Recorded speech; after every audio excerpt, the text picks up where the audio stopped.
ala asrafil anbiya'i wal mursalin sayyidina Muhammadin wa ala alihi wa sahbihi ajmain, amma ba'd. Alhamdulillah, pada hari ini kita kembali melaksanakan perkuliahan lewat Zoom, dan pertemuan hari ini pertemuan terakhir ya dari perkuliahan kita. Untuk yang ke-15 itu saya hanya beri tugas ya, mengirim barcode dan tugas yang sudah disampaikan untuk resum aliran-aliran filsafat. Mungkin kumpulnya itu tanggal 17 ya. Tanggal 17 karena nanti jadwal UASnya tanggal 18. Karena tanggal 17 itu mulai membuka untuk update nilai. Jadi kalau bisa tanggal 18 itu sudah dikumpul ya. Halo bos. Di mana sampai? Oke ya, halo, itu. Baiklah. Halo, di mana bos? Saya ingin menjelaskan secara umum ya dari beberapa tugas yang sudah dilaksanakan. Yang pertama kaitannya dengan paradigma. Jadi paradigma itu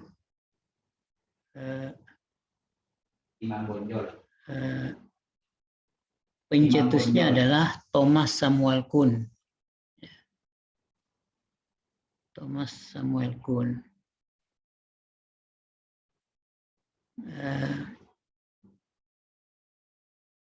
Thomas Samuel Kuhn ini seorang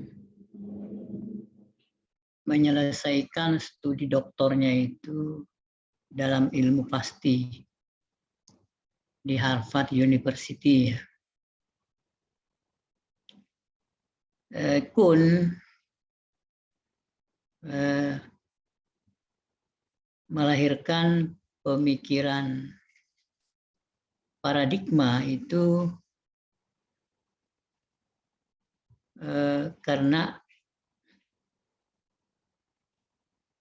pemberontakannya terhadap paradigma positivisme.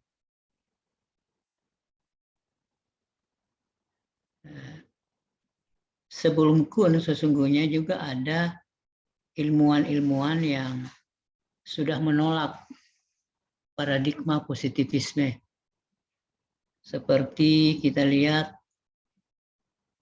Karl Raimund Popper itu juga menolak paradigma positivisme. Kemudian Stephen Tolmin juga menolak paradigma positivisme.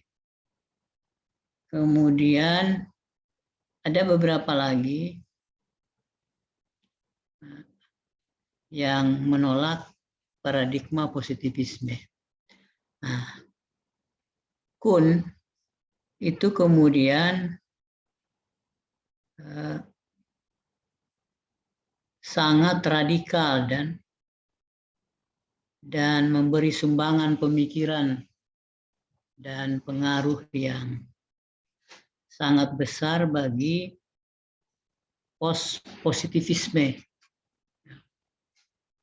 dan epistemologi postmodern dengan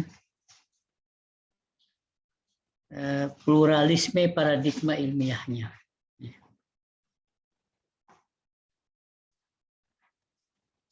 Menurut Kuhn, seorang ilmuwan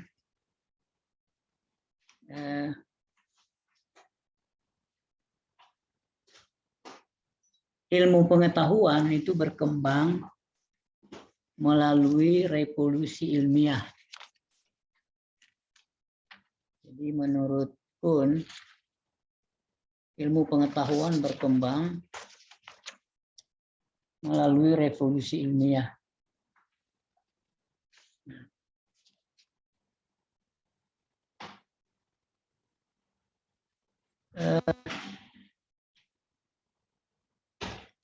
Menurut Kuhn, revolusi ilmiah itu terjadi lewat perubahan paradigma.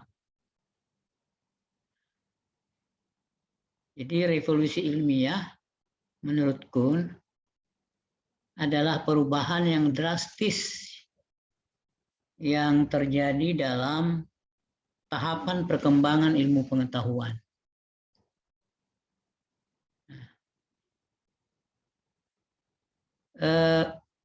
Perubahan paradigma itu bisa terjadi secara sebagian atau keseluruhan oleh paradigma baru.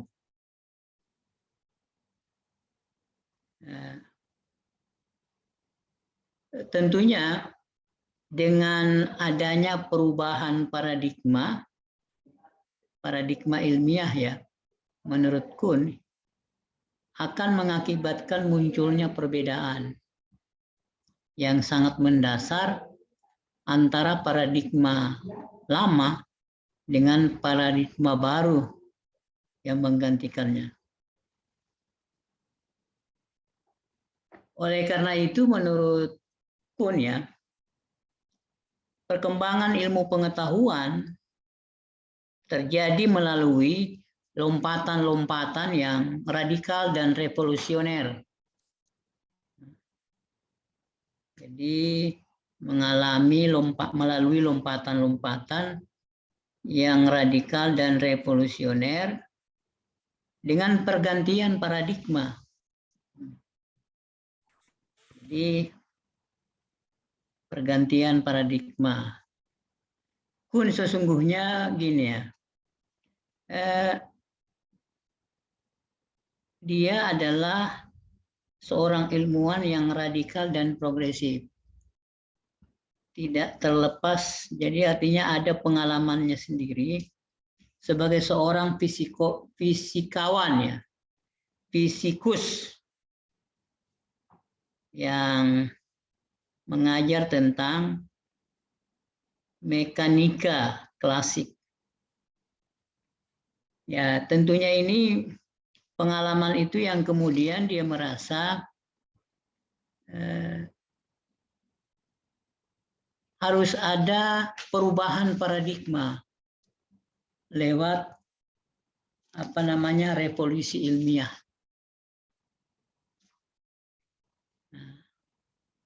Jadi lewat revolusi ilmiah. Untuk memahami revolusi ilmiah Kuhn, kita dapat memahaminya dalam sejarah ilmu alam, ya, dalam sejarah ilmu alam, periode pra-ilmiah dapat kita tengok dapat kita lihat ya, sebelum munculnya gagasan filsafat alam dari filosof Yunani.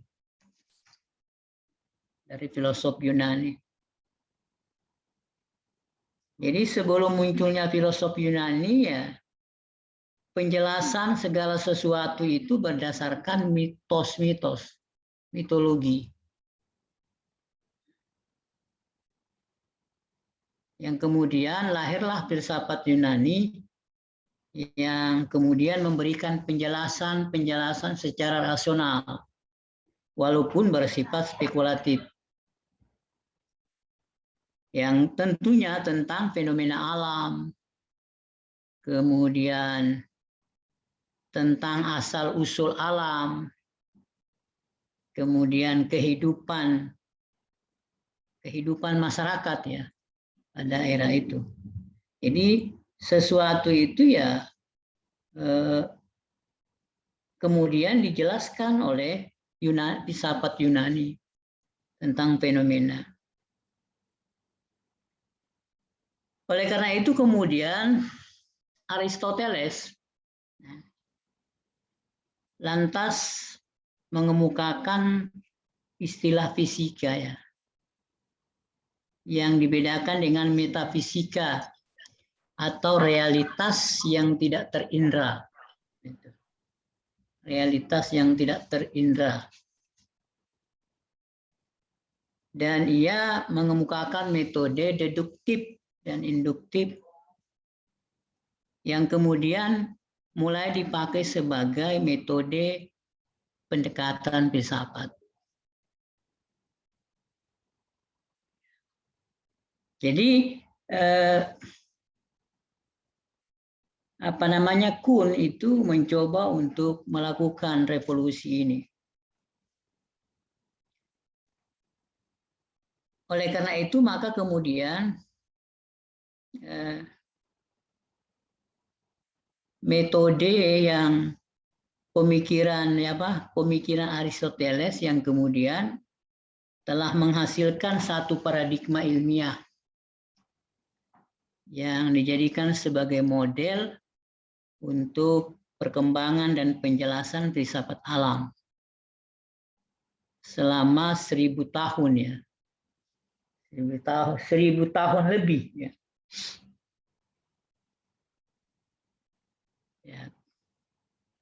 Kemudian ya muncul pandangan dan pola baru dari, mungkin Bapak Ibu sudah tahu, namanya Kopernikus.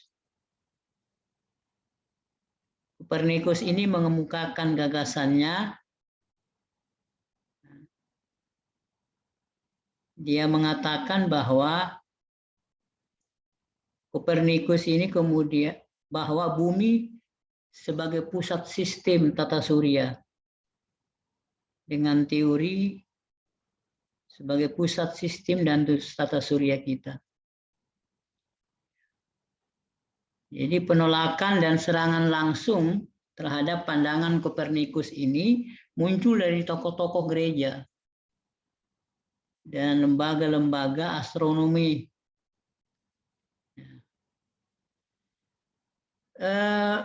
Kuhn kemudian berusaha untuk bagaimana memunculkan pemikiran dia tentang paradigma. Sebelum jauh kita lihat bahwa ya paradigma itu yaitu pandangan ya. Paradigma itu pandangan. Jadi artinya ilmu pengetahuan berkembang melalui revolusi ilmiah. Yang kemudian revolusi ilmiah terjadi lewat perubahan paradigma. Ya, jadi revolusi ilmiah adalah perubahan yang drastis ya, yang terjadi dalam tahapan perkembangan ilmu pengetahuan. Jadi paradigma yang kemudian dikembangkan oleh Kuhn itu adalah ya pergantian paradigma Aristotelian. Paradigma Aristotelian kepada paradigma Newtonian. Lalu pergantian paradigma Newtonian ke paradigma Einstein. Inilah sejarah perkembangan ilmu pengetahuan ya. Sejarah perkembangan ilmu pengetahuan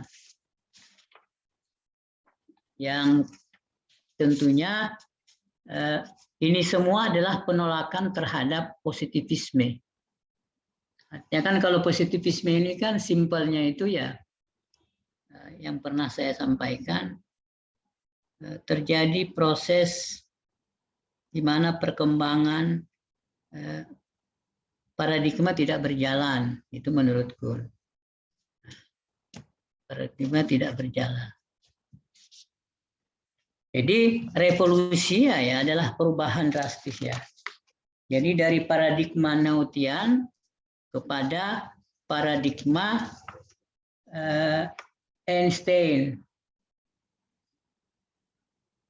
Jadi yang simpelnya sesungguhnya paradigma pandangan dasar ya tentang pokok bahasan ilmu. Jadi dasar terhadap pokok ilmu. Tentunya juga ya paradigma berarti pola.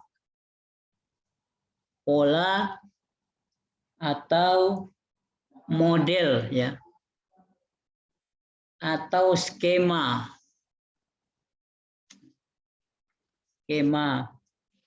Atau juga pemahaman.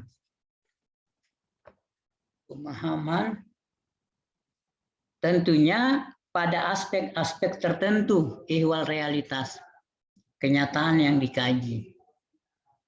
Jadi kan biasa juga orang menyebut paradigma itu perspektif. Tapi nanti Bapak Ibu lihat seperti apa itu. Yang pasti bahwa ketika kita menyebut paradigma, maka itu kita menggunakan istilah yang dikemukakan oleh Samuel Thomas Kuhn. Jadi itu paradigma ya. Nah, jadi tetapi paradigma yang tentunya berkaitan dengan ihwal realitas, kenyataan yang dikaji. Samuel Thomas Kuhn kemudian membagi paradigma beberapa ya. Yang pertama itu ada yang disebut dengan paradigma metafisik. Jadi paradigma metafisik ini merupakan konsensus terluas dalam bidang ilmu yang membantu membatasi bidang ya, skop dari suatu bidang ilmu. Ini juga untuk membantu ya, sehingga mengarahkan komunitas ilmuwan dalam melakukan penelitiannya. Jadi ada metafisik ya. Sesungguhnya metafisik ini itu berfungsi untuk menentukan masalah ontologi atau realitas objek yang menjadi fokus ya. Yang menjadi fokus atau objek kajian ilmiah dari komunitas ilmuwan tertentu. Di metafisik ini. Kemudian untuk membantu komunitas ilmuwan tertentu, bagaimana mereka menemukan realitas atau objek yang menjadi pusat perhatiannya. Yang kemudian untuk membantu ilmuwan guna menemukan teori dan penjelasan untuk menemukan teori dan penjelasan tentang objek yang diteliti sesuai dengan pandangan komunitas ilmuwan. Kaitannya dengan paradigma metafisik. Kemudian Kuhn juga mengemukakan yang kedua itu adalah paradigma sosiologi. Paradigma sosiologi kemudian kalau kita mendengar nama Emil Durkheim, maka kita akan berdekat dengan paradigma fakta sosial. Paradigma fakta sosial. Kemudian kita juga akan ketika bersentuhan dengan Max Weber, kita akan ketemu dengan paradigma social action atau interpretatif. Social action ini biasa juga disebut sebagai jembatan paradigma. Nah, itu yang simpel yang biasa disebut sebagai paradigma definisi sosial.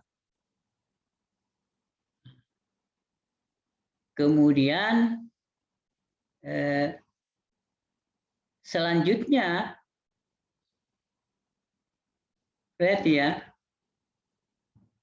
paradigma psikoanalisa atau behaviorisme yang biasa juga dikenal dengan paradigma perilaku sosial. Paradigma behaviorisme ini sebenarnya lebih banyak dikembangkan oleh Skinner. dan Maslow itu paradigma humanistik sebagai jembatan paradigma ilmiah dalam psikologi. Jadi ketika orang bicara tentang paradigma behaviorisme, maka kemudian bersentuhan dengan pemikiran Skinner. Dan kalau orang bicara tentang paradigma humanistik, maka orang akan bersentuhan dengan pemikiran Maslow. Ya, paradigma behaviorisme dan paradigma humanistik itu sebagai jembatan paradigma ilmiah dalam psikologi, yang biasa disebut dengan paradigma perilaku sosial. Nah, itu. Jadi kalau paradigma fakta sosial itu tokohnya Emil Durkheim. Kalau paradigma definisi sosial itu tokohnya adalah Max Weber. Sementara kalau paradigma perilaku sosial itu ada termasuk Skinner, Maslow dan lainnya ya. Itu paradigma sosiologi. Kemudian menurut Kuhn juga membagi pada paradigma konstruk. Jadi paradigma konstruk ini dia lebih pada konsep yang paling sempit ya dari ketiga paradigma yang dikemukakan tadi.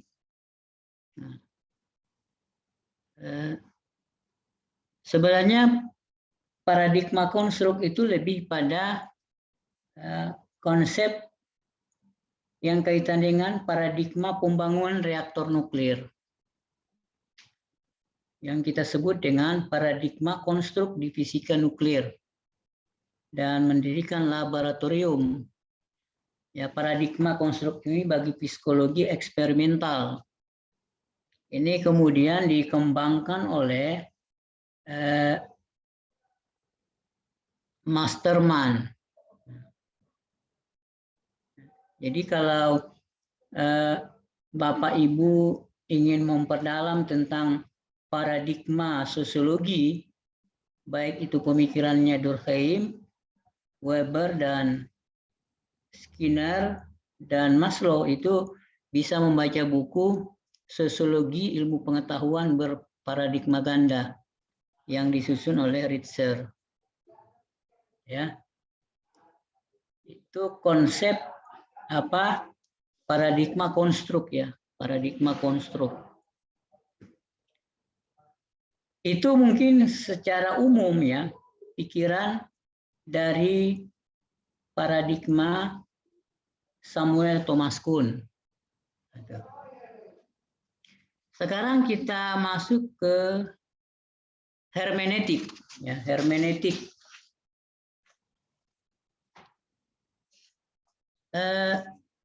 Hermeneutik itu dianggap sebagai metode baru dalam dunia ilmu pengetahuan. Jadi sesuatu yang baru dianggap baru di dalam dunia ilmu pengetahuan. Walaupun demikian, itu sudah menjadi kajian-kajian metode dalam kajian-kajian ilmu pengetahuan, baik ilmu pengetahuan yang bersifat sosial maupun ilmu pengetahuan yang keagamaan, studi-studi Islam, itu sudah memakai kajian-kajian hermeneutik. Walaupun memang itu masih menjadi perdebatan ya, perdebatan. Tetapi ternyata belakangan itu sudah menjadi satu kebutuhan di dunia perguruan tinggi Islam. Pendekatan hermeneutik itu bukan sesuatu yang harus ditolak. Nah, secara etimologi bahwa hermeneutik itu berasal dari hermeneuin, yang berarti menafsirkan ya, atau seni yang memberikan makna, seni memberikan makna. Yang kemudian hermeneutik ini kerap dihubungkan dengan kata Hermes. Jadi sering dihubungkan dengan kata Hermes. Ya, Hermes dalam mitologi Yunani itu seorang dewa yang bertugas membawa pesan-pesan para dewa kepada manusia. Jadi Hermes ini dalam mitologi Yunani itu seorang dewa yang bertugas membawa pesan-pesan kepada pesan-pesan dewa para dewa kepada manusia. Agar pesan itu dapat dipahami oleh manusia, kemudian Hermes terlebih dahulu menafsirkan, lantas menyampaikannya ke dalam bahasa yang dapat dimengerti, dipahami atau dimengerti manusia. Jadi pahami dan dimengerti oleh manusia. Oleh karena itu maka kemudian sebagai sebuah metode ya. Jadi hermeneutik ini sebagai sebuah metode penafsiran mulai dipakai dalam konteks ilmu pengetahuan klasik ya, masih pengetahuan klasik. Yaitu untuk dipakai dalam menafsirkan makna yang terkandung dalam kitab suci. Jadi mau dipakai di dalam menafsirkan makna yang terkandung dalam kitab suci, dalam dokumen ya, dokumen. Dalam itu kalau kita lihat pada sekitar ya mungkin dipakai pada abad pertengahan. Ya. Jadi artinya yang waktu dulu itu pertama dipakai dalam menafsirkan isi kitab suci Bible, ya, Bible, atau dokumen jurisprudensi dan juga teks-teks kuno. Jadi hermeneutik itu ya metode analisis tentang segala sesuatu yang mengandung makna.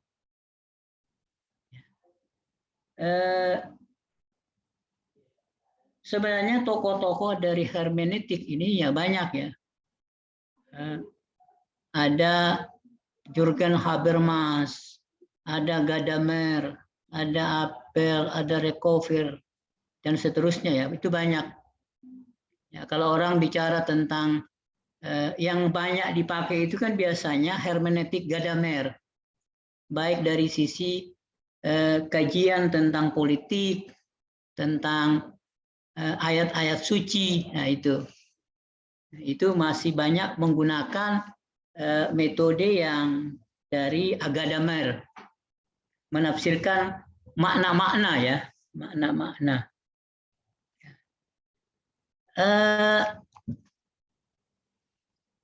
Tentunya ini merupakan sesuatu yang baru bagi ilmu pengetahuan, tetapi sebenarnya menjadi sesuatu yang positif ya untuk perkembangan ilmu pengetahuan.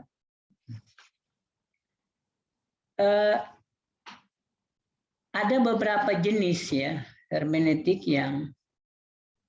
yang pertama itu ada yang disebut dengan hermeneutik teoritis.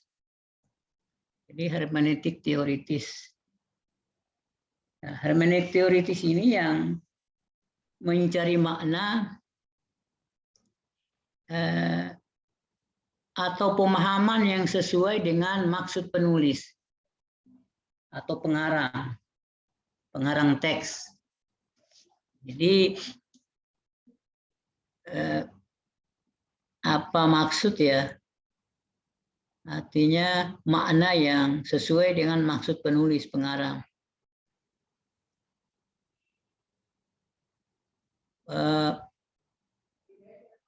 Hermeneutik teoritis ini itu lebih ingin mencari makna tafsir teks yang sesuai dengan maksud penulis atau pengarang. Ya, tentunya ini adalah pendekatan yang dipakai adalah pendekatan linguistik dan pendekatan psikologis.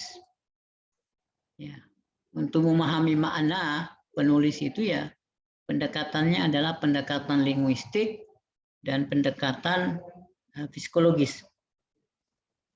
Itu jenis hermeneutik teoritis. Yang kedua itu ada disebut dengan hermeneutik filosofis. Ya. Tentunya hermeneutik filosofis ini berbeda dengan hermeneutik teoritis. Kalau di hermeneutik teoritis ingin mencari makna teks yang sesuai dengan maksud pengarang atau penulis, sementara kalau di hermeneutik filosofis itu lebih kepada setiap penafsir pembaca teks tidak dapat terlepas dari prejudice atau prasangka. Prasangka atas teks yang dihadapi. Jadi ada yang jarak antara si pembuat, penulis, pengarang, pengguna, penggagas teks dengan si penafsir teks. Oleh karena itu sangat mustahil ya bagi penafsir untuk menemukan makna objektif. Makna objektif atau yang sama dengan penulis pengarang. Jadi sangat sulit untuk menemukan makna objektif atau yang sama dengan penulis. Itu filosofis ya. Tentunya ini filosofis ini ya termasuk di dalamnya itu adalah Gadamer, Heidegger. Jadi hermeneutik ini tidak bertujuan, hermeneutik filosofis itu tidak bertujuan untuk mengungkap atau memperoleh makna objektif, melainkan bertujuan untuk pengungkapan mengenai Dasein, ada apa manusia dalam temporalitas ya, temporalitas. Itu paradigma filosofis. Kemudian paradigma apa hermeneutik filosofis ya. Kemudian hermeneutik kritis. Nah, hermeneutik kritis ini lebih kepada menangkap kepentingan penggagas. Jadi atau pengarang, penulis ya. Artinya teks di sini tidak semata-mata diartikan sesuatu yang tertulis saja. Namun budaya, politik, kemudian kondisi sosial bisa dimaknai sebagai sebuah teks. Jadi diposisikan sebagai sesuatu yang dicurigai, lantaran dapat saja menyimpan kesadaran-kesadaran palsu. Jadi hermeneutik kritis itu yang kemudian bahwa fenomena sosial baik dari budaya, politik, kondisi sosial di masyarakat itu bisa dimaknai, sebagai sebuah teks yang diposisikan sesuatu yang harus dicurigai. Ya. Artinya dia harus, kalau dia berkata seperti ini, itu maksudnya apa? Nah, itu pendekatan hermeneutik kritis. Nah, jadi tidak setiap teks-teks itu selalu dicurigai bahwa sesungguhnya itu di balik itu ada yang palsu ya. Itu kaitannya dengan hermeneutik ya. Silakan kalau Bapak Ibu ingin mendalami tentang seperti apa itu metode hermeneutik, itu tinggal nanti menambah referensi untuk membaca buku-buku yang kaitannya dengan hermeneutik. Kemudian yang berikut adalah fenomenologi. Fenomenologi. Fenomenologi ini adalah cara berpikir yang dikemukakan oleh Husserl. Itu awal abad ke-20. Fenomenologi sebagai metode ya, memperoleh teori benar dan pasti seperti kepastian fenomenologi ya.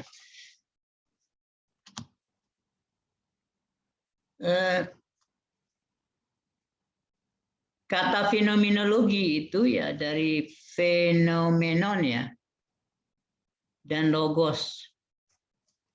Fenomena berarti tentang fenomena atau pembahasan tentang sesuatu yang menampakkan diri. Oleh karena itu maka semua wilayah fenomena atau realitas ya yang menampakkan diri, apakah itu manusia, gejala sosial budaya, atau objek-objek lain, itu dapat dikatakan sebagai objek kajian fenomenologi. Jadi, kajian fenomenologi. Jadi, semua objek yang ada itu yang nampak ya itu menjadi objek kajian fenomenologi. Ya, apakah itu kaitannya dengan kajian-kajian tentang perempuan, kajian tentang perilaku politik, kajian tentang fenomena keberagamaan, kajian tentang budaya, itu bisa dijadikan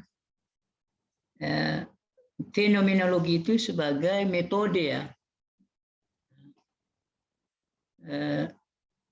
yang tentunya fenomena ini ya menghasilkan konstruk subjek yang mengetahui terhadap objek. Ini bisa. Jadi contoh umpamanya mungkin Bapak Ibu mau nulis tesis dalam perspektif, maksudnya perilaku siswa dalam perspektif fenomenologi, itu juga bisa. Ya bisa dipakai. Jadi implikasi perilaku itu juga bisa disorot dalam menggunakan pendekatan fenomenologi.